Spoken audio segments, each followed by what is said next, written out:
നടിയെ ആക്രമിച്ച കേസിൽ ഒന്നാം പ്രതി പൾസർ സുനി നാളെ ജയിൽ മോചിതനാകും. 7.5 വർഷത്തിന് ശേഷമാണ് സുനി പുറത്തേക്ക് എത്തുന്നത്.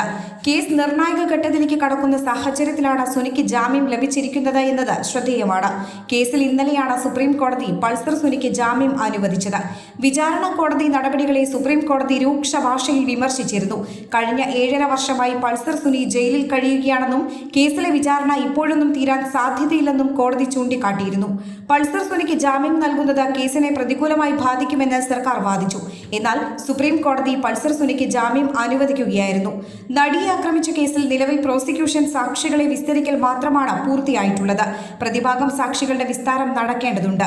ഇതുകൂടി കഴിഞ്ഞ് ഏതാനും മാസങ്ങൾക്കുള്ളിൽ അന്തിമവാദം കേൾക്കാനിരിക്കെയാണ് പൾസർ സുനി ജയിൽ മോചിതനാകുന്നത്. ഇതിനു പുറമെ തന്നെ ആക്രമിച്ച ദൃശ്യങ്ങൾ അനധികൃതമായി പരിശോധിച്ചതുമായി ബന്ധപ്പെട്ട് അതിജീവിത നൽകിയ ഹർജി ഹൈക്കോടതിയുടെ പരിഗണനയിലുമാണ്. പൾസർ സുനി കഴിഞ്ഞ 7.5 വർഷത്തിനിടെ ജാമ്യം തേടി 10 തവണയാണ് ഹൈക്കോടതിയെ സമീപിച്ചത്. 3 തവണ സുപ്രീം കോടതിയെയും സമീപിച്ചിരുന്നു. ഇക്കഴിഞ്ഞ ജൂണിൽ തുടർച്ചയായി ജാമ്യ ഹർജി സമർപ്പിച്ചതിന് ഹൈക്കോടതി പൾസർ സുനിക്ക് 25,000 രൂപ പിഴ വിധിച്ചിരുന്നു.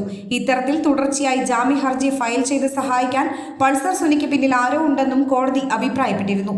ഇതിനെതിരെയാണ് സുനി സുപ്രീം കോടതിയെ സമീപിച്ചത്.